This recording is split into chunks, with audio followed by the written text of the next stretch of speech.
maratón este nuevo año de 16 días de activismo en el marco del Día Internacional para la Eliminación de la Violencia contra las Mujeres, las Niñas, las Adolescentes.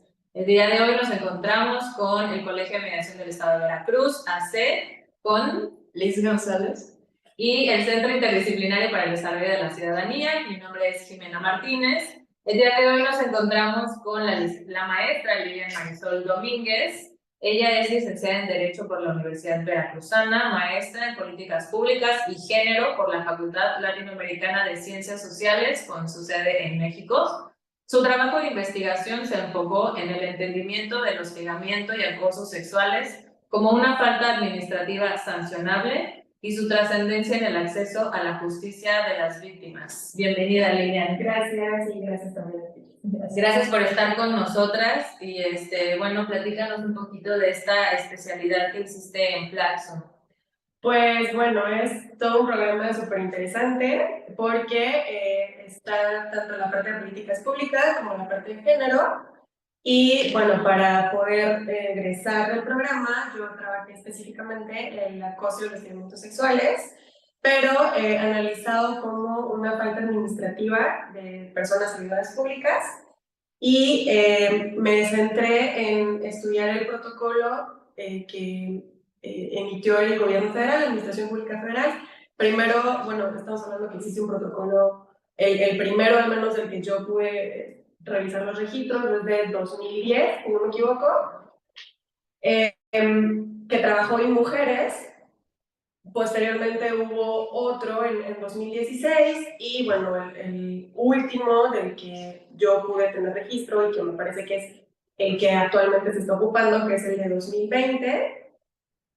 Entonces yo lo que hice fue revisar en este protocolo que es específico sobre la atención, la sanción del hostigamiento y del acoso sexual en la Administración Pública Federal, pues cómo era que estaban entendiendo, para empezar, el acoso y el hostigamiento como problemas, ¿sí? Porque, bueno, podemos hablar sobre las medidas que tiene el protocolo, sobre cómo abordarlo una vez que se presentan estos casos de hostigamiento y acoso sexual, pero lo que a mí me interesaba era, digamos, dar como un paso atrás y revisar antes de meterme a cómo está previsto el protocolo que atiende estos casos, cómo lo está atendiendo el protocolo mismo. O sea, al momento de decir, tenemos aquí un problema sobre el que tenemos que intervenir y vamos a emitir un protocolo para poderlo atender, ok, pero ¿cómo estás entendiendo el problema? Porque dependiendo de cómo estás entendiendo el problema, es cómo lo vas a solucionar. Entonces, más o menos sobre eso fue mi trabajo de investigación. Pues sí, fue un proceso en el que hubo que recabar datos para tener noción primero de la dimensión del problema, por qué es un problema, y después analicé cómo fue que se entendió este problema para poder atenderlo. Y sobre eso, pues hice ahí algunas conclusiones, algunas sugerencias. Como ustedes saben, seguramente, pues ya la mayoría de las administraciones públicas tienen este tipo de protocolos, porque además es como parte del compromiso que tiene el Estado mexicano, emitir estos pronunciamientos de cero tolerancia, emitir estos protocolos para poder atender hostigamiento de acosos sexuales, pero bueno, digamos el protocolo de la Administración Pública Federal, pues hasta la fecha sigue siendo como no quiero decir el ejemplo, pero sí quizá como el parámetro sobre el cual los demás toman pues muchas ideas, muchas medidas, claro, con algunas excepciones, porque cada protocolo tiene también como cosas muy particulares, pero pues creo que hablar del protocolo federal nos puede dar ahí como también algunas ideas para trasladarlo a niveles locales. Oye, Lilian, y cuéntanos cómo es que llegas tú a decidirte por hacer esta tesis especializándote en este tema. ¿Cuál fue Lo que motivó, ¿no? Pues conocí una mujer, por supuesto no voy a decir el nombre, pero bueno, ella sabe que me refiero a ella. Es una mujer, como muchas otras, que vivió hostigamiento sexual en la administración pública local.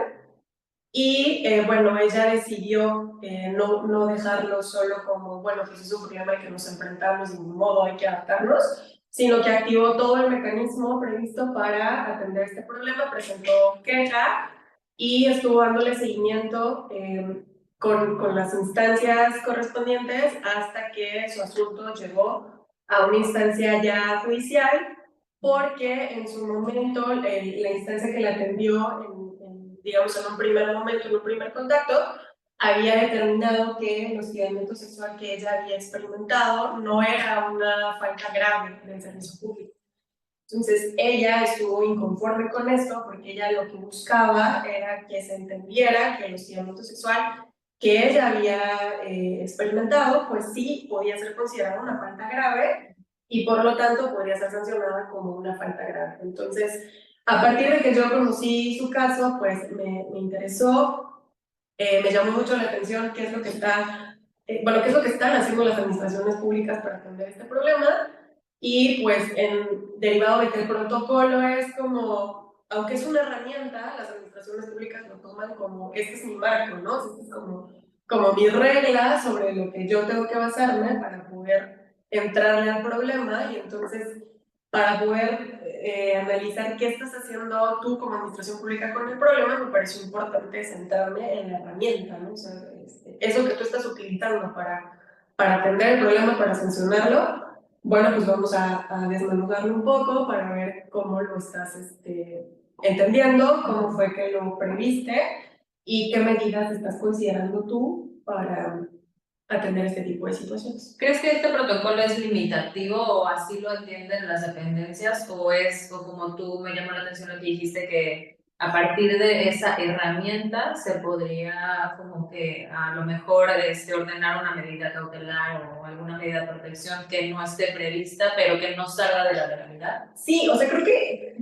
la pregunta que haces, o sea, creo que es justo como la pregunta central de lo que yo investigué, porque precisamente, ¿no? O sea, el protocolo por su naturaleza es únicamente una herramienta, ¿no? Pero el problema creo está desde su diseño mismo, o sea, desde cómo entendieron el problema del hostigamiento del acoso sexual, pero también en su implementación, ¿no? Porque incluso si dejáramos de lado un poco el tema del diseño, o sea, cómo fue que llegaron a la decisión de vamos a crear un protocolo para poder atender el problema, si lo dejamos tantito de lado y nos centramos solamente en la implementación del protocolo, pues los datos arrojan que los operadores, las operadoras de este protocolo, justo lo están entendiendo así como dicen, o sea, como de manera limitativa, ¿no? O sea, como estas son mis reglas, no puedo salirme de aquí, o si yo quisiera, o si incluso si me estuvieran solicitando algún otro tipo de acción o algún otro tipo de medida,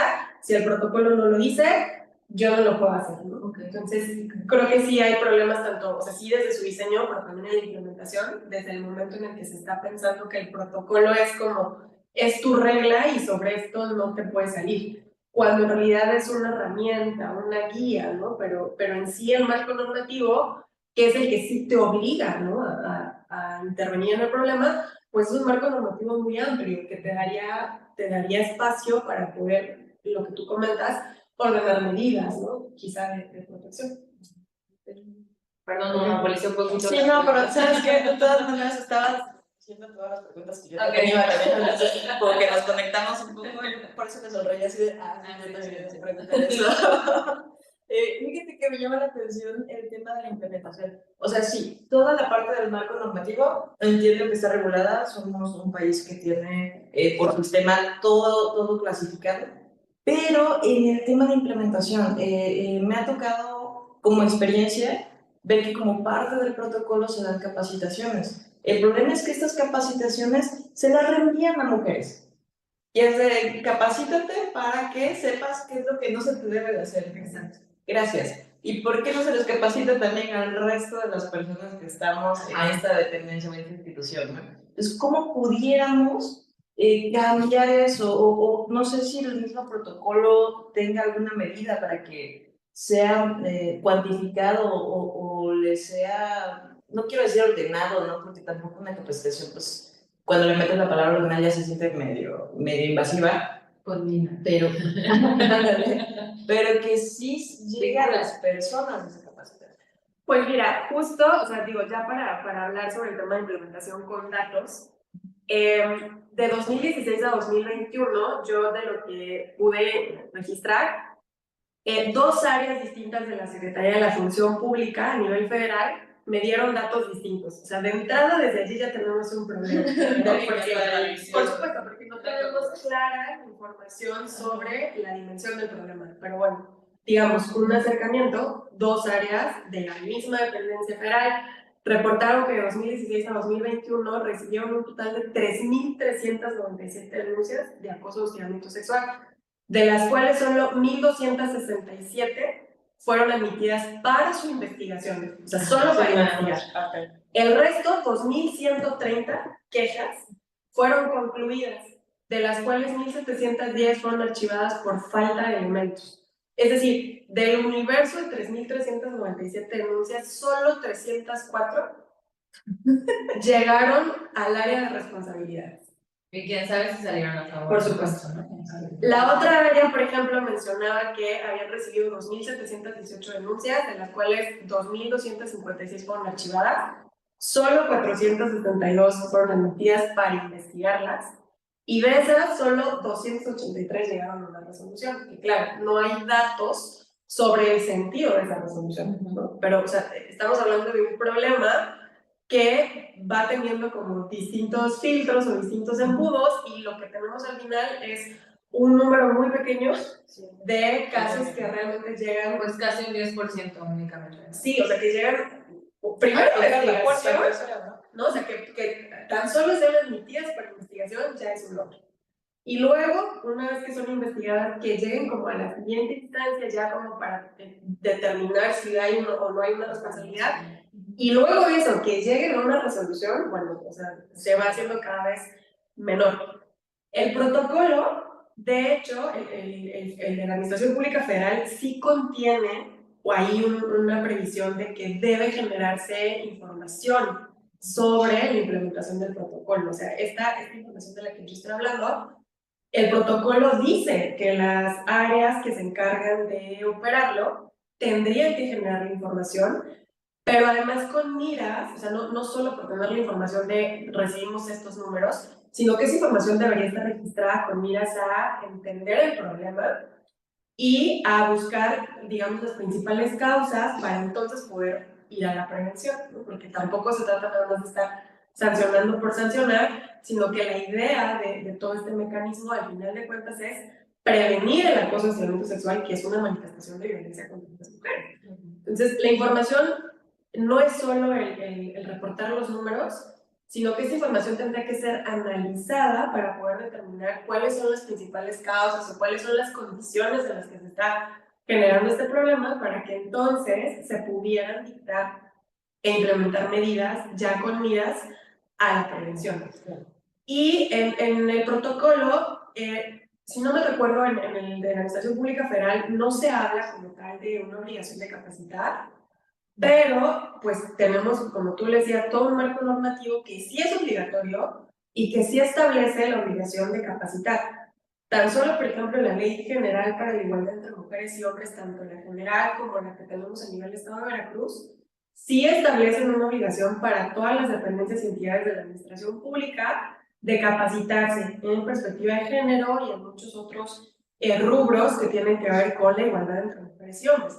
El protocolo de acoso y hostigamiento sexual del Estado de Veracruz incluso dice que en todos los órganos internos de control del gobierno de Veracruz debería haber una persona especializada en temas de género. Pero como parte del órgano interno, porque lo que he visto es que llaman a la unidad de género para que como que de vigilancia, acompañamiento y esté enterada del tema. Sí, o sea, eso a mí me pareció como súper importante en el protocolo de aquí a Veracruz, porque pareciera que dice, bueno, para poder implementar este protocolo que va a estar a cargo de los órganos internos de control, necesitamos que en todos los órganos internos de control haya una persona especializada en temas de género.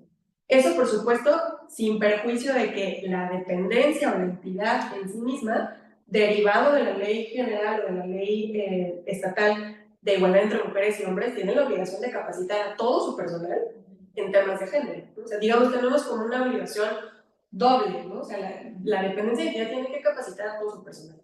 Pero específicamente los órganos internos de control, derivado del protocolo de acoso y hostigamiento sexual, tienen que tener una persona especialista. Entonces son dos cosas distintas. Así ¿no? es. La dependencia es su unidad y el control su persona especializada. Así es. Entonces, en el tema de capacitaciones que tú preguntabas, pues está la obligación desde el marco normativo, o sea, la ley para la igualdad entre mujeres y hombres. Me parece que también las leyes de acceso de las mujeres a una vida libre y violencia hablan también de capacitación. Pero, o sea, aparte del marco normativo, el protocolo, al menos del estado de Veracruz, sí habla sobre la obligación de tener una persona especialista para poder implementar el protocolo. Pero entiendo que como no es un lineamiento, una ley, el protocolo únicamente no, o sea, no lo tienen como una obligación. ¿Y sabes qué? Es que ese no es el problema realmente, porque al final el protocolo puede existir y nos podemos enorgullecer de que existe ese protocolo. El problema es con su implementación no ficticia. ¿Por qué? Porque las capacitaciones usualmente te pueden llegar a realizar una invitación. Por ejemplo, como pasa en el caso del trabajo donde yo laboro, nos llega una invitación a nuestro correo, ¿no? Y te dicen, vamos a capacitar con relación a código de ética para la no violencia, ¿no? Con relación a el protocolo para prevención de violencia contra las mujeres. Y no te obliga o no te conmina a tomarlo. Y aún así tú lo tomes, tampoco pueden cuantificar cuántas personas y de qué género están tomando ese curso. Y lo que te digo, o sea, lo comparten porque, es de mujeres para mujeres, lo comparten a todas las mujeres, ¿no? Y volteas sobre todos tus compañeros y dices, a ver, no, yo sé que tal vez no te sientes, creo que está la frase, identificado. O sea, no te sientes identificado como que sea una situación que debas de tomar, porque como es de mujeres para mujeres, ustedes tómenlo, ¿no? Cuando la realidad es que debería de haber una capacitación general para que también nosotros sepamos que sí es, que no es, y también los compañeros de otro género también sepan de qué manera sí se debe de atender un acoso y de qué manera sí se debe de tener una igualdad. Eso que mencionas, o sea, también creo que es ya como una crítica súper recurrente, ¿no? En los temas de capacitación en temas de género, porque efectivamente, ¿no? O sea, vamos a capacitar en temas de género y llenamos los auditorios de mujeres, como si el tema de género fuera exclusivo de las mujeres, cuando en realidad... O sea, tú tienes el problema y tú defiéndelo, ¿no? Exacto, cuando en realidad es pues para todos, por una parte. Por otra parte, ok, vamos a dar la capacitación, pero muchas de estas capacitaciones no llevan como un estudio previo, un análisis previo de a quién van dirigidas, ¿no? Porque también no es lo mismo capacitar en temas de género, por ejemplo, en nuestro gremio, que somos abogadas, abogados, que a lo mejor un gremio de comunicadores, ¿no? Porque quizá lo que necesitamos trasladar a nuestro ejercicio profesional, pues dista mucho de lo que se puede capacitar en una parte y en otra, ¿no? Entonces, eso también creo que es como una crítica muy recurrente, o sea, de que además de que generalmente se les capacita a mujeres solamente, que no se tienen como programas de capacitación enfocados a las personas a quienes van dirigidas. Y también, por último, no se tienen evaluaciones sobre esas capacitaciones, ¿no? O sea, asumimos que por darte una charla de 2 horas sobre vamos a ver el sistema sexo-género, cuál es la diferencia entre sexo y cuál es la diferencia entre género, ya estás capacitado, ¿no? Porque fueron 30 personas y entonces yo ya reporto como que esas 30 personas ya están capacitadas. Cuando la realidad es muy distinta, o sea, no tenemos tampoco evaluaciones que nos digan si esas capacitaciones realmente están siendo recibidas por las personas a quienes van dirigidas y si se están realmente quedando con algo de esa capacitación como para poder trasladarlo a sus funciones, ¿no? A su quehacer. Claro, yo tenía la habilidad en la universidad de tomar una clase y disociarme. Claro, también tengo esa habilidad. Es un don, creo. Es un don, ¿no? Para muchas cosas. Sí. Bueno, Lilian, gracias por compartirnos esto y hablando de capacitaciones. Bueno, nosotras sabemos, a lo mejor ya estamos un poquito metidas en el tema, pero habrá gente que nos escucha que no sabe en qué consiste el acoso y el hostigamiento sexual. ¿Nos podrías compartir un poquito? Sí, bueno, podemos hablar como la definición que está en la Ley General de Acceso de las Mujeres a una Vida Libre de Violencia, que es un abuso de poder, ¿no? Y hace mucho énfasis en la relación que existe entre las partes involucradas. Se entiende por hostigamiento cuando hay una relación vertical, ¿no? O sea, entre un superior jerárquico o bueno, una persona superior a jerárquica, porque entendemos también que el tema de género no es exclusivo de las mujeres, y también las mujeres podemos incurrir en violencia de género, ¿no? Pero bueno.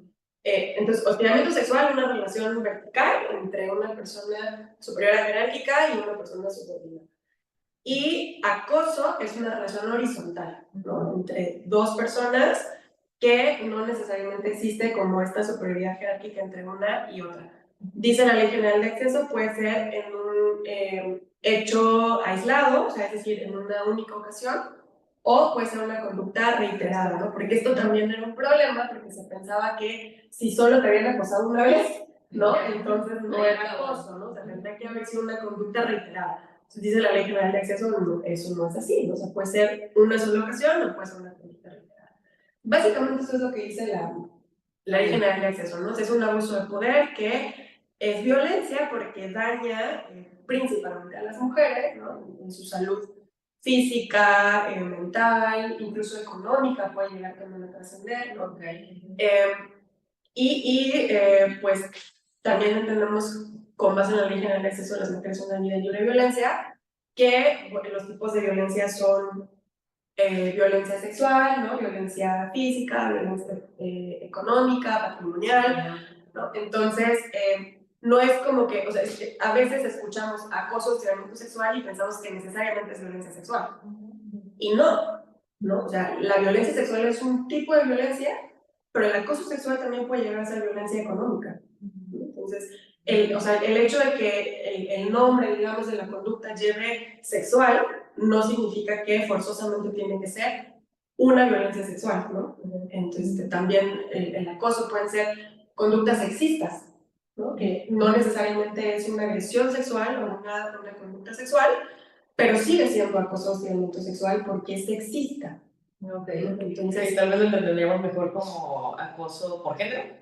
Por ejemplo, hay casos donde llamarle a alguien que sea gay o lesbiana, ¿no? Y que digan algo sobre su preferencia o inclinación. Pues lo sexual tiene que ver más como con el sexo, ¿no? O sea, como basado en el sexo, ¿no? Por ejemplo, hay casos que existen en las administraciones públicas, pero que generalmente no son investigados como acoso o hostigamiento sexual y que sin embargo lo son, donde, por ejemplo, reportan en determinadas organizaciones que las personas, generalmente superiores jerárquicos, hombres, hacen chistes misóginos, ¿no? O hacen chistes sexistas sobre el personal, ¿no? O sobre una persona en específico, entiéndase, o principalmente mujer, o también personas con otras identidades sexuales, ¿no? Que entonces estos, o sea, propiamente no te están ejerciendo una violencia sexual en el sentido como lo entendemos de manera común, pero este tipo de burla,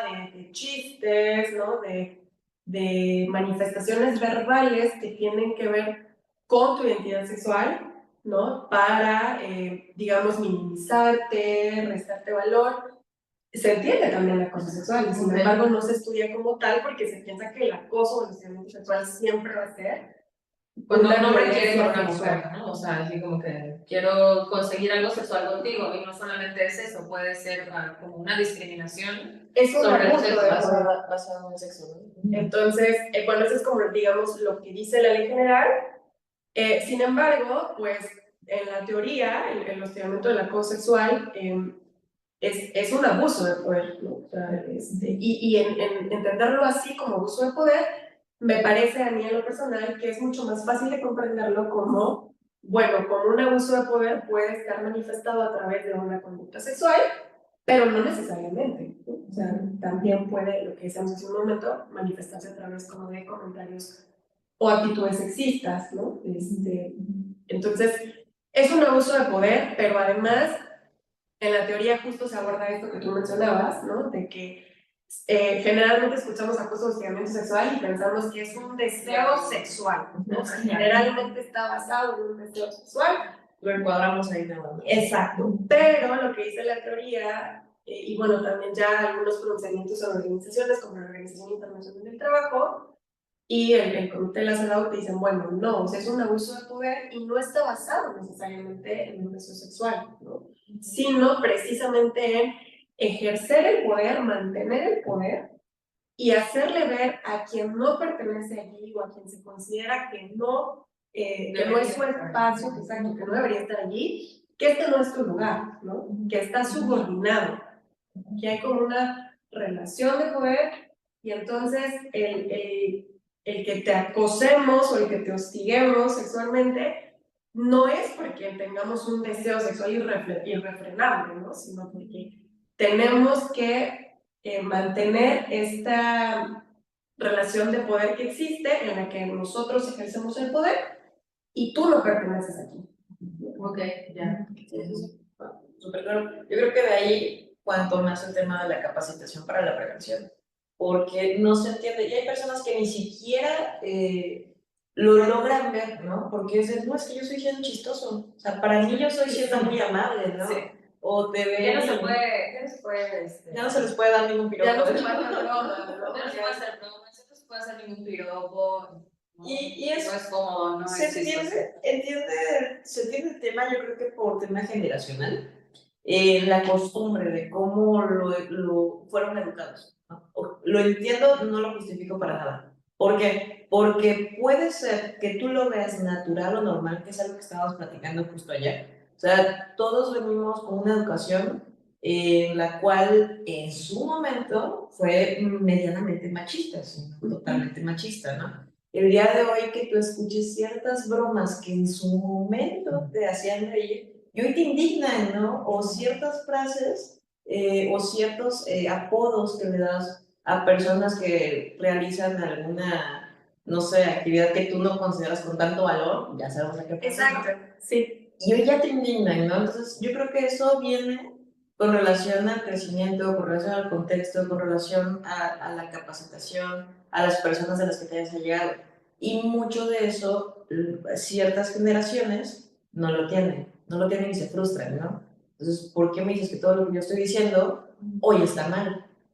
Sí, pero... La típica frase, ya todo es acoso. Claro, pero es que tiene mucho que ver con la empatía, ¿no? O sea, es como, a ver, es que si a ti que te hace daño que te digan, ¿no? ¿A mí? No, a ti no. O sea, la persona, yo soy muy fuerte, ¿no? No, la persona de una generación anterior, ¿no? ¿De qué manera llegarles para que entiendan que esas frases sí lastiman? Cuando no lo estás haciendo con esa intención de hacerte menos, ¿no? O de qué manera poder provocar un cambio con relación al género. O sea, que ya no nos vean como las princesas que deben de ser cuidadas y protegidas y que no pueden levantar un vasito de agua, ¿no? O sea, porque eso para mí es ser una persona caballerosa. No, o sea, el mejor respeto, ¿no? No sé si, bueno, a mí me gustaría como compartirles algunas definiciones como para tenerlo más claro. Hay un documento muy interesante de la Organización Internacional del Trabajo donde allí se menciona que más que mostrar una sexualidad poderosa, de lo que se trata el acoso de los hostigamientos sexuales es demostrar el poder por medio de lo sexual. Entonces, lo que causa placer no es el acercamiento erótico, sino la sensación o certeza de que se domina y se controla a la otra persona. Entonces, también en este mismo documento se habla de que fue precisamente con la incorporación de las mujeres al trabajo remunerado que este sistema, que bueno, ya seguramente muchos nos hemos referido a eso, el patriarcado, el sistema patriarcal, se ve amenazado, ¿no? Y entonces se produce una reacción, y esta reacción es un cobro a las mujeres por su incorporación a los campos que son tradicionalmente asociados o asignados a los hombres, ¿no? Entonces, es un pago que las mujeres deben realizar a cambio de que les sean cedidos ciertos espacios.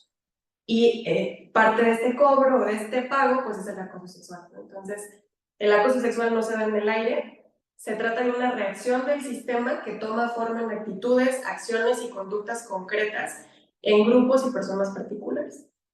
Y bueno, sobre lo que decíamos de que el acoso y el hostigamiento sexual no es necesariamente una manifestación a través de una conducta sexual, sino también puede ser conductas sexistas. También aquí dice que el hostigamiento del acoso sexual, bueno, esto que les estoy ahora diciendo es de Vicky Schutz.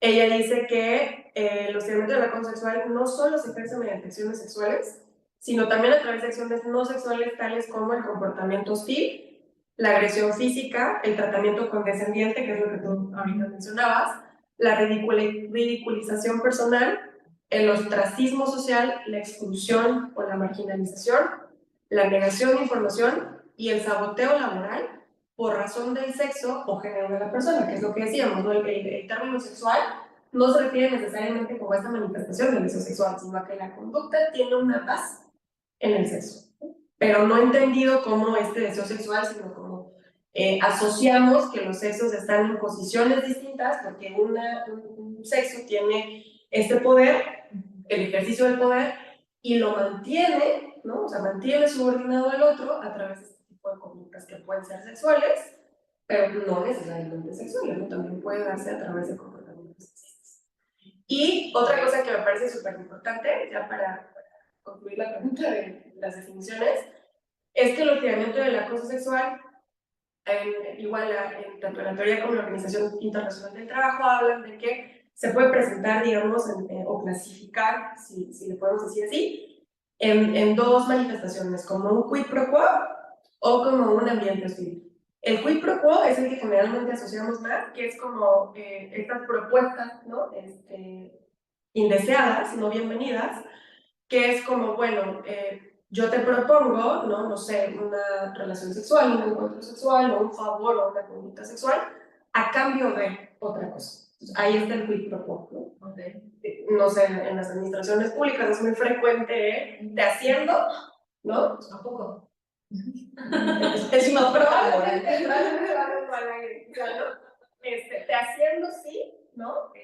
Accedes a esta propuesta de contenido de tipo sexual, ¿no? Okay. O como lo que comúnmente pensamos que pasa, ¿no? O sea, con lo relacionamos con lo que es el hostigamiento y el acoso sexual, ¿no? Sí, es como la manifestación que más tenemos en la mente, ¿no? Cuando escuchamos hostigamiento y acoso sexual, casi siempre pensamos en la manifestación quid pro quo, que es una cosa por otra. Pero no es la única, o sea, también se puede entender como ambiente hostil, que allí no necesariamente está como este quid pro quo de te doy algo a cambio de, sino como un entorno laboral intimidatorio, hostil o humillante para la persona. Generalmente esto también suele ser muy frecuente justo en los casos de personas con identidades sexuales diversas, ¿no? Que se consideran menos hombres, ¿no? O sea, estas personas que seguramente todos tenemos en la mente a alguien, algún conocido, conocida. No, la verdad es que pensamos, bueno, o que somos incluso testigos, ¿no? De cómo en los ambientes laborales se les suele crear un entorno bastante hostil porque no se les considera lo suficientemente hombres o masculinos, ¿no? Y entonces, aunque quizá no hay este tipo de proposiciones o esta manifestación quid pro quo, es como voy a crear un ambiente hostil porque generalmente te estoy humillando, ¿no? Te estoy restando valor, te estoy minimizando porque no te considero lo suficientemente hombre, lo suficientemente masculino. ¿Y se podría dar esta relación entre mujer y mujer? Sí, siempre y cuando esté basado en el sexo, ¿no? Que es lo que decíamos, o sea que a lo mejor, aunque sean dos mujeres, ¿no? Una de ellas crea este entorno hostil para la otra persona porque considera que, no sé, la persona a la que se le está ejerciendo no se ajusta, ¿no? A lo que se considera que debe ser valorado, ¿no? A lo que mantiene el poder, ¿no? Entonces, no sé, que considero quizá que eres muy femenina, ¿no? Y a mí no me sirve lo femenino aquí en este ambiente laboral, ¿no? Porque en el ambiente laboral valoramos quizá lo que generalmente asociamos a lo masculino, y digo generalmente asociamos porque sabemos que eso no es cierto, pero bueno. Y entonces, como tú eres muy delicada, ¿no? Eres muy delicada, ¿no? Entonces, empiezo a ejercer como este entorno hostil contigo, y entonces allí es una mujer que está ejerciendo esta conducta contra otra mujer, pero sí tiene una base en el sexo. ¿Por qué? Porque considera que esta identidad de esta otra mujer, ¿no? Que es muy femenina, que es muy delicada, ¿no? Está mal, ¿no? No pertenece aquí, ¿no? O no tiene las suficientes capacidades cognitivas, ¿no? Que es luego lo que también hay una tendencia a que si eres muy femenina, a que si eres muy bonita, seguramente no tienes conocimientos, ¿no? O sea, y eso se basa muy particularmente en es que es mujer. No me ha pasado. Es una línea muy delgada, o sea, realmente es una línea muy delgada porque también hay ocasiones en las que se puede mencionar o se puede referir, sobre todo en los ambientes laborales, ¿no? Que son muy competitivos, se puede referir que una persona no está, digamos, teniendo los conocimientos, las habilidades profesionales requeridas y quizá no se está haciendo esta referencia con la intención de minimizar, de subordinar, sino pues simplemente como una observación sobre las funciones requieren, no sé, estas habilidades, estas aptitudes, y se suele confundir, ¿no? Entonces, todas creo que también conocemos muchos casos donde se acusa como violencia de género, lo que no necesariamente es violencia de género. Pero puede ser acoso sexual. Pues a lo que me refiero es que es una línea muy delgada, ¿no? Porque a veces, o sea, y lo hemos visto sobre todo en casos muy mediáticos, ¿no? Donde dicen, sobre todo en violencia política, ¿no? Ah, bueno, eso sí, O sea, tiene que ser muy claro. Claro, o sea, que solemos confundir, o sea, a veces solemos confundir y decimos, bueno, es que necesariamente toda referencia, toda mención o toda observación que se hace a una mujer es violencia de género. Y no necesariamente. ¿No? Puede ser como persona con independencia de tu género. Por supuesto, ¿no? Entonces, creo que, o sea, sí es importante tener claro que el acoso en el segmento sexual se puede manifestar a través de esta clasificación que es quid pro quo, pero también puede ser ambiente hostil. Pero creo yo que lo define es precisamente que esté basado en el sexo, ¿no? Y en este abuso de poder de unos sobre otros.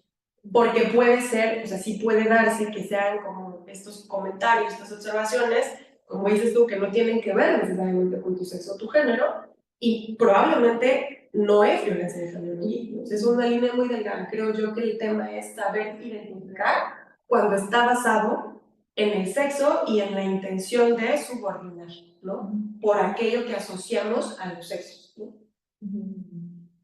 Reitero la necesidad de capacitación.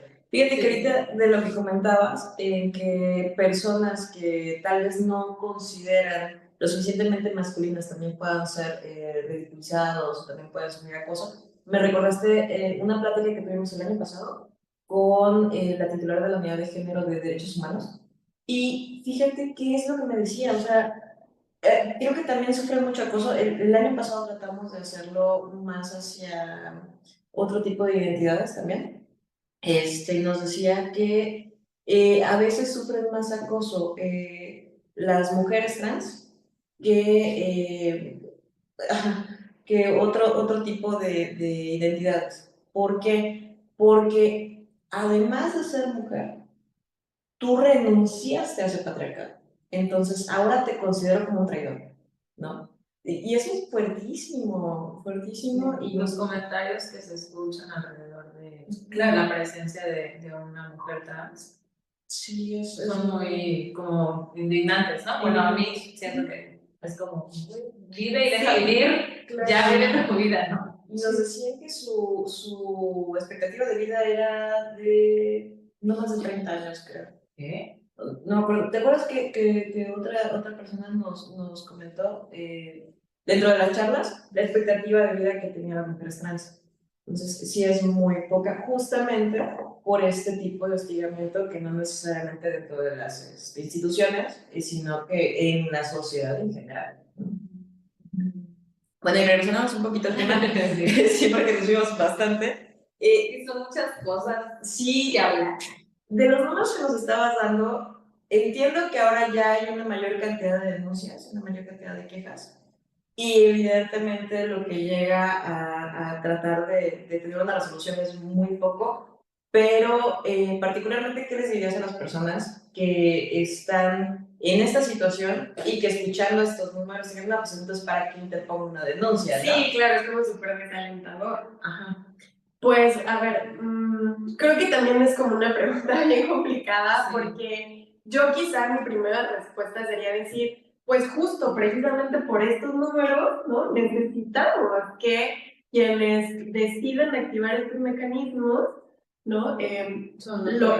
Lo continúen hasta las últimas consecuencias, ¿no? Precisamente para romper estas dinámicas, ¿no? Para forzar a que haya otra forma de entender los temas del acoso sexual, para forzar que haya más capacitaciones, ¿no? Para forzar que haya diferentes reglas o que haya otras medidas como mucho más efectivas. Entonces sí, quizá mi respuesta inmediata sería que el tema de los números no sea desalentador, sino precisamente como un aliciente para continuar denunciando, pero además darle como todo este seguimiento y todo este acompañamiento para forzar a las organizaciones a atender el problema desde otra perspectiva, con otras medidas, ¿no? Con otros conocimientos. Pero la verdad es que creo que también es un proceso pues bastante desgastante, incluso puede llegar a ser doloroso, ¿no?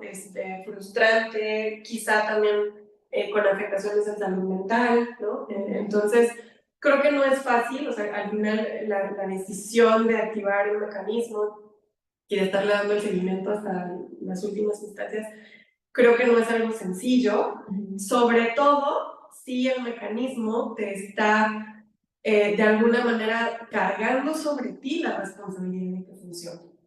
¿Y hacia dónde voy con esto? En la investigación que yo realicé, encontré, digamos, 3 hallazgos principales, o sea, no quiere decir que sean los únicos, pero son en los que yo me centré como los principales. Y lo que yo encontré es que en estos protocolos, bueno, el que yo analicé, que es el protocolo de la Administración Pública Federal, el hostigamiento y el acoso sexual, están entendidos solamente desde el paradigma de la dominación del deseo sexual. Es decir, solo lo entienden como manifestaciones sexuales. Y entienden, por lo tanto, que su causa necesariamente es un deseo sexual. O sea, no estamos entendiendo al hostigamiento, al acoso sexual como relaciones significantes de poder. Entonces, solo lo estamos entendiendo como manifestaciones sexuales que tienen como causa el deseo sexual y por lo tanto, cuando activan el mecanismo, de entrada, allí se están filtrando todas estas conductas que sí podrían ser acoso, pero que como no son manifestaciones del deseo sexual, para mí no lo voy a considerar hostigamiento de acoso. Ya de entrada desde ahí tenemos un problema. El otro problema es que si entendemos el acoso y el hostigamiento sexual desde este paradigma de la dominación del deseo sexual, ponemos énfasis en el consentimiento, ¿no? O sea, entonces, ¿qué pasa? Recibo una queja, recibo una denuncia de acoso o hostigamiento sexual, y en lo que me voy a centrar es si consentiste o no consentiste en la O sea, conducta. prácticamente tratar de esa parte en lugar de seguir con el protocolo. Entonces, es muy complicado, o sea, es muy complicado porque, o sea, yo, por eso decía, mi primera respuesta sería, pues sí, ¿no? Que los números no sean desalentadores, que siguiéramos intentándolo, pero si estás viendo estas condiciones, bueno, o sea, es complicada la decisión. Mi tiempo, mi salud mental. Y lo que les decía, que pareciera que el protocolo, por la forma en la que está entendiendo el hostigamiento del acoso sexual, deposita o recarga la efectividad de su funcionamiento en las personas que activan el mecanismo, ¿no? ¿Por qué? Porque yo solo lo voy a entender como dominación del deseo sexual. Entonces, si tú me traes una queja que no se vea, digamos, el hostigamiento del acoso sexual como esta manifestación sexual, como manifestación del deseo sexual, de entrada yo no lo voy a considerar. Entonces, necesito que tú me des elementos, ¿no? Indicios de que realmente, no sé, te hicieron una propuesta de tipo sexual, ¿no? O te hicieron un tocamiento. ¿Y cómo acreditas eso? Por supuesto. 2, voy a hacer énfasis en el consentimiento. Y eso implica, en muchas ocasiones, que tú te conviertes en la persona investigada, ¿no? Y te da miedo, O sea, te da vergüenza. claro, No porque de verdad no consentiste, o sea, nunca tuviste como, no sé, conductas con la persona a la que estás acusando, en la que quizá tú le diste a entender que sí querías. ¿Para qué llevabas esa falda, no? Entonces, Sí, claro, entonces, si entendemos el acoso, el hostigamiento sexual desde este paradigma de la dominación del deseo sexual, que es como, en mi opinión, se está considerando en el protocolo, pues entonces mi énfasis es si hay consentimiento o no hay consentimiento, y para poder saber si hay consentimiento o no hay consentimiento, pues voy a voltear a verte a ti, ¿no? A ver si realmente no consentiste o si quizá diste como, no sé, ¿no? Exacto. Otro punto es que se considera que es un problema, que es un conflicto solamente entre los individuos. O sea, este es un problema entre personas, entre ustedes, la afectación es nada más entre uno y otro, no le afecta a la organización, no le afecta a la institución, y por lo tanto, pues, o sea, voy a decir una palabra, pero pues no es mi problema, ¿no? O sea, yo tengo que intervenir porque tengo que asegurarme que voy a disciplinar, ¿no?, a mi personal, pero no es porque a mí me importe. O sea, en realidad es un problema tuyo contra él o tú contra ella, ¿no?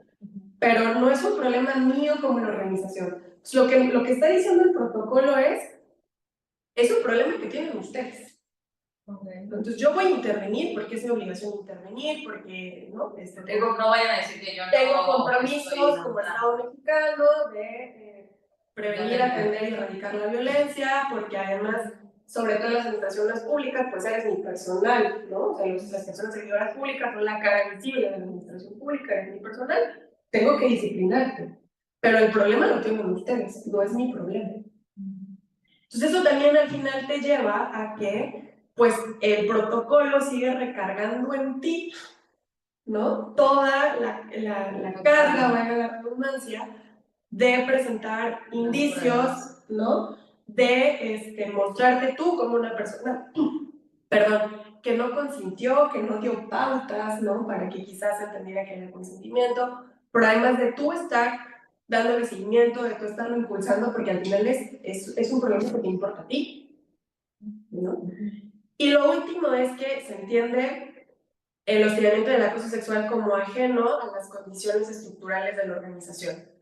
En el mismo sentido de que pues no es mi problema, es un problema que tienen ustedes dos o ustedes tres, quienes sean, pues a mí solo lo que me interesa es determinarte responsabilidad, ¿no? A ti, persona servidora pública, y sancionarte, castigarte, tal cual, ¿no? Disciplinarte. A mí no me interesa transformar. Okay. ¿Por qué? Porque como yo estoy entendiendo que es un problema de ustedes, ¿no? Que no es un problema que tenga yo, que yo haya generado, entonces pues, no tengo nada que transformar, ¿no? Yo como organización no tengo nada que modificar, yo solo ya tengo que castigar. Entonces, yo ya puse moñitos violetas allá. Yo ya puse moñito naranja. Sí, te saqué la foto. Entonces, bueno, esos son los hallazgos que encontré y a eso me refiero cuando digo que, pues, no quisiera desalentar, me gustaría decir, sigan denunciando, sigan presentando las quejas, sigan intentándolo en todas las instancias, pero lo cierto es que creo que también hay que exigir a las y los operadores de los protocolos que se acerquen al problema desde otras perspectivas, ¿no? ¿Por qué? Porque si no, entonces seguimos dejándole toda la carga a las personas que lo viven, que ellas sean las que denuncien, que ellas sean las que presenten las quejas, que ellas sean las que den el seguimiento, que ellas sean las que, pues sí, las que se sometan a este escrutinio, ¿no? Sobre si me traes los indicios suficientes, sobre si no diste tú señales de consentimiento, ¿no? Sobre si realmente es una manifestación del delito sexual o no, porque si no te tocaron, perdón, si no te tocaron, entonces no es acoso, ¿no? Sí, claro, o sea, primero tienes que lograr que te crean. Claro, entonces, o sea, a eso me refiero porque, pues... Se llega con la total incredulidad de que seguro tú lo provocaste. Sí, o eso no es acoso, ¿no? O sea, te dibujó, ¿no? Quizá de manera exagerada, te dibujó desnuda, pero no te tocó, no te hizo una propuesta de tipo sexual, ¿no? Entonces no es acoso, ¿no? O sea, un poco eso.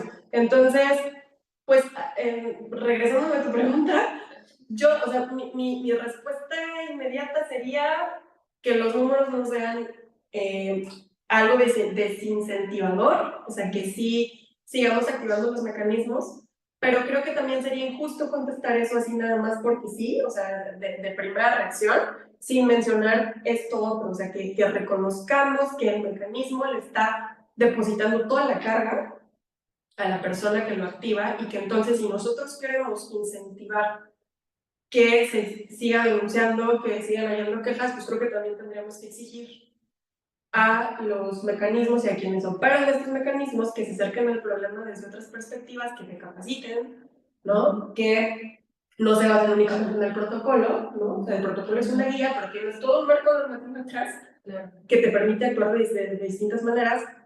Y pues eso, o sea, creo que sí invitarles a que denuncien, a que continúen quejándose, pero también invitar a todos y todas las demás a que los acompañemos, exigiendo, ¿no? Dándole seguimiento a lo que están haciendo quienes implementan los protocolos. Oye, y una pregunta, digo, ya evidentemente si llegamos de manera masiva y todas las personas que están sufriendo algún tipo de acoso o hostigamiento presentan o promueven alguna denuncia o alguna queja, pues en algún punto van a voltear a ver qué está pasando y van a buscar de qué manera, pues no sé, tal vez tratar de perfeccionar este tipo de protocolos conforme a lo que estabas comentando.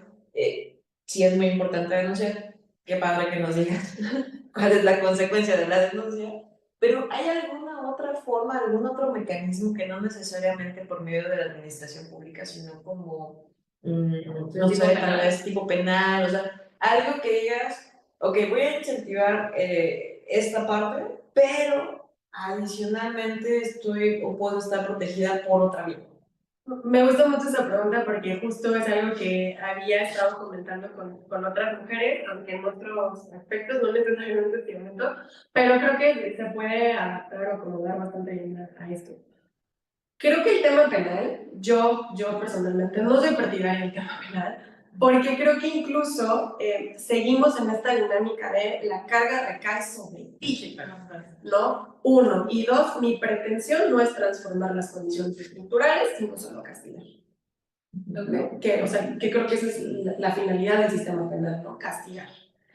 A mí me gusta pensar en la sanción del hostigamiento del acoso sexual desde la perspectiva administrativa, porque aunque lo administrativo se ha entendido como el hermanito de lo penal, en la realidad no es así, ¿no? Lo administrativo sí implicaría, al menos en la teoría, transformar las condiciones para evitar que se repitan este tipo de conductas. O sea, es decir, al menos en la teoría, la materia administrativa no busca solamente sancionar por sancionar.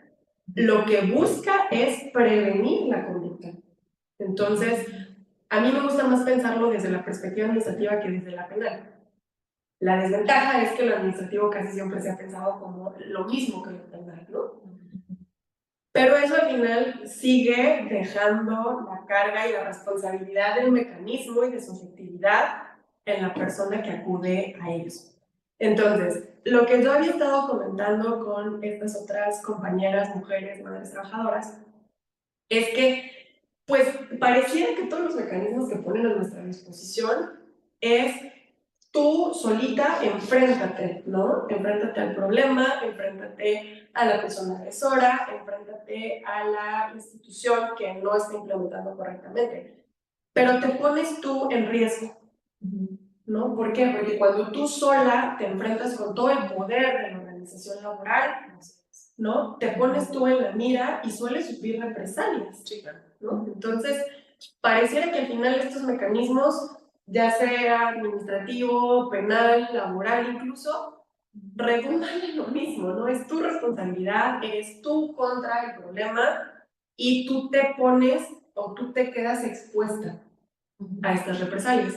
Pues, platicando, pensábamos cuáles pudieran ser otras alternativas que quizá pudiéramos acercarnos al problema, pero sin que lo hagamos de manera individual y exponiéndonos nosotras mismas a sufrir represalias. Y lo que pensamos es que pues, el tema tiene que ser colectivo. Y llegamos a revisar qué teníamos en marco normativo y encontramos, por ejemplo, que en la Ley para la Igualdad entre Mujeres y Hombres hay allí atribuciones súper importantes de las unidades de género.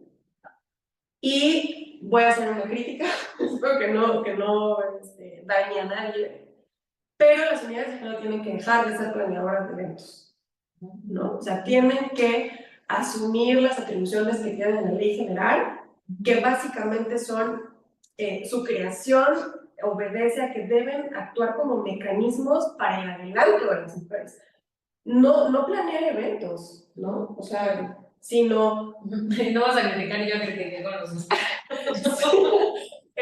sino, a ver, yo unidad de género tengo por atribución el poder de presentarle propuestas a la dependencia o la entidad sobre cómo lograr acercarnos o contribuir a la igualdad sustantiva entre mujeres y hombres.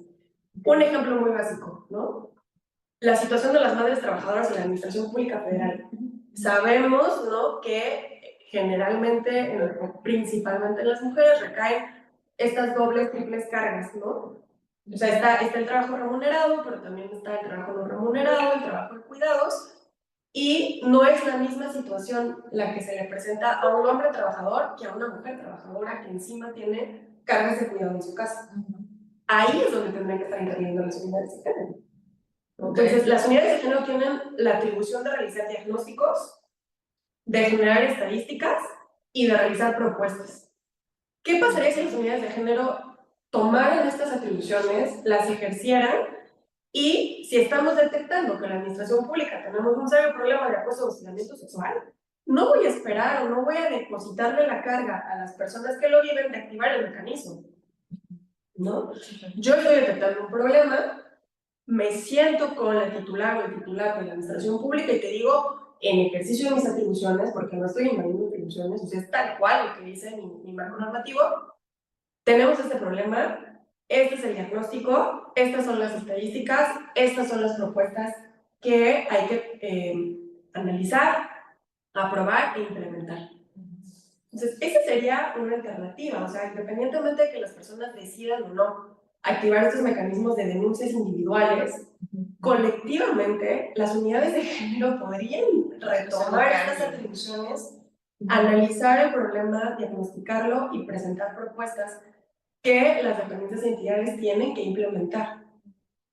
Y también a través de las comisiones de derechos humanos. Digo, las comisiones de derechos humanos, no, digo, yo no soy la experta, seguramente habrá que generar una plática con alguien experto en los procedimientos de las comisiones de derechos humanos, pero bueno, las comisiones de derechos humanos en ciertos casos pueden emitir recomendaciones generales, ¿no? Si estamos teniendo problemas, más bien, estamos teniendo un problema público respecto al acoso, el hostigamiento sexual en la administración pública, probablemente las comisiones de derechos humanos también podrían emitir recomendaciones generales en ese sentido, con medidas específicas, y entonces eso también podría llevar a la administración pública a tomar medidas sin, de nuevo, recargarle toda la responsabilidad a las personas para que en lo individual vayan y activen un mecanismo y se sujeten a todo este procedimiento, que como bien decías, en el mejor y remoto caso que se dicte una resolución, quién sabe en qué sentido sea.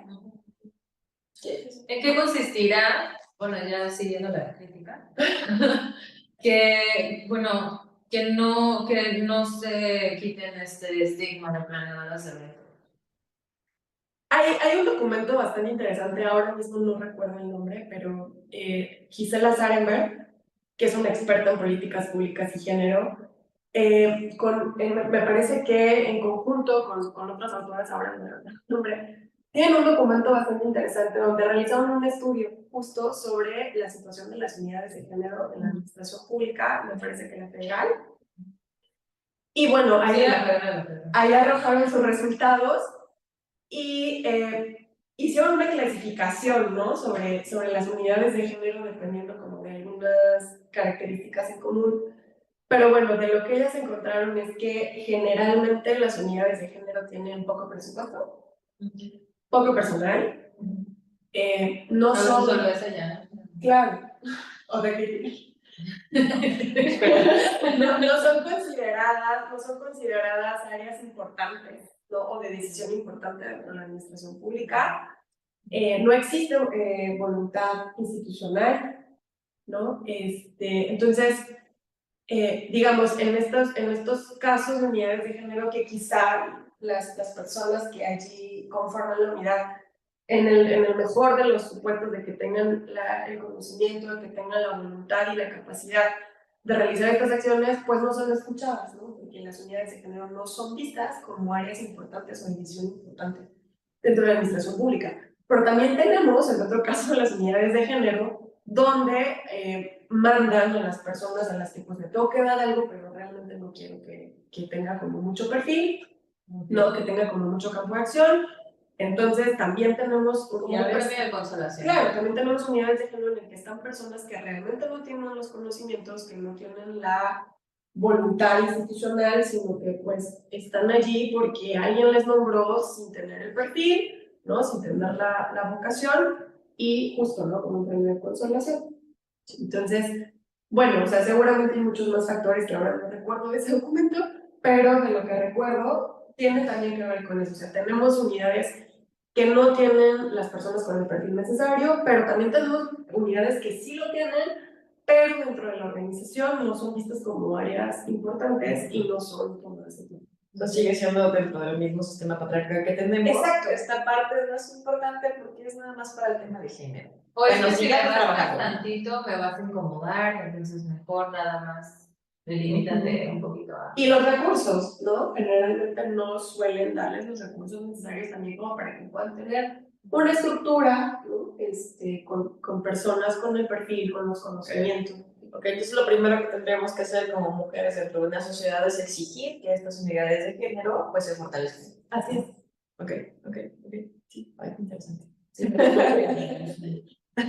Pero me encanta porque me dice Lilian, ¿de qué quieres que hablemos? Si me da así como perspectiva, diversidad con perspectiva de género, acoso sexual, y la otra era, no me acuerdo, pero eran Sí. y yo, de todo, quiero todo. Bueno, Sí, es muy, muy amplio. Pues si quieres, ya, para ir cerrando, no sé cómo vean, nos podríamos quedar aquí más tiempo, pero también Lilian no ha de tener sus... No, sin problema, yo me encanta. ¿Sabes qué me encantaría? Que en algún momento pudiéramos juntarnos en una reunión con la titular de la unidad de género de derechos humanos. Vaya, increíble también su conocimiento, sus anécdotas y sus historias. Padrísimo. Sí, y si debe nos de ser. acompañas, o sea, nos han de sacar de mucha ignorancia. No, seguramente nos vamos a ver. Así, no sé si quisieras terminar concluyendo con alguna frase, alguna experiencia, algo, una conclusión, no sé, cualquier cosa que quieras. Pues bueno, como experiencia como tal, pues bueno, yo creo que casi todas, y más que todas, hemos vivido experiencias de hostigamiento homosexual, yo no soy la excepción, pero bueno, yo no activé ningún mecanismo en el momento en que yo lo experimenté, pues no tenía como este conocimiento y quizá tampoco tenía el entendimiento del problema, sino que pues estaba normalizado, para mí era como algo a lo que seguramente tenía que enfrentarme en algún momento y ya. Entonces, pues me gustaría como reconocer a quienes sí han tomado la decisión de activar estos mecanismos, de inconformarse, de presentar quejas, de presentar denuncias, porque pues creo que es gracias a eso que podemos estar construyendo este tipo de herramientas, ¿no? Que son perfectibles, ¿no? Ahora pues seguramente yo hice como muchas críticas al protocolo, pero lo cierto es que qué bueno que existe, ¿no? Y existe gracias a personas como esta mujer a la que me referí en un inicio y muchas otras que no lo han normalizado y que sí han tomado la decisión de pues, hacer algo, sí, de por supuesto. enfrentarlo. Entonces, pues me gustaría como concluir con ese reconocimiento. Okay. Ayer nos decía, de hecho, una persona que estuvimos entrevistando, que fue víctima decía, ninguna mujer debería ir detrás de otras víctimas. Ahí técnicamente es eso, ¿no? Las personas que están activando este tipo de mecanismos y las que están levantando la voz y las que están marchando y las que se están dando a notar, es con esa misma intención, que en algún momento ya no haya ninguna mujer detrás de otra víctima. O sea, que ya no se hable, ¿no? de estos temas, que ya no existan y que todo esté muy bonito. En el escenario ideal, ¿no? Sí, claro. Sí, totalmente. No, pues te agradecemos muchísimo tu tiempo, todo tu conocimiento, que pues, nos hayas brindado números, estadísticas, incentivado a seguir haciendo, consejos de qué es lo que podemos hacer en algún momento. Sí. Y la verdad es que muchas gracias por estar aquí con nosotros. No, muchas gracias a ustedes. Yo, pues, bueno, Jimena lo sabe, a mí me encanta esto y siempre que pueda compartir, tenemos que hacer otras dos para los otros dos temas. Sí, hay cosas que conozco, hay otras que no conozco y esto pues al final de cuentas no es como venir a decir soy experta en esto, ¿no? Sino, no, platicar. Pero bueno, he podido conocer estos datos y compartirlos y con las experiencias de otras personas podemos seguir construyendo. Entonces, yo encantada de que me hayan invitado. Muchas gracias. Muchas gracias, Lilian. Yo, en lo personal, quiero agradecerte y también reiterarte mi admiración. Muchas gracias por compartir con nosotras, estar aquí. Que definitivamente el próximo año, si estamos en condiciones, te invitaremos nuevamente. También quiero agradecer al Instituto Veracruzano para la Filantropía, Asociación Civil, por compartirnos este espacio para poder hacer estas conversaciones, grabar aquí. Muchas gracias, Iraís. Te mandamos un abrazo. Y pues ya, muchas gracias. Nos vemos. Hasta luego.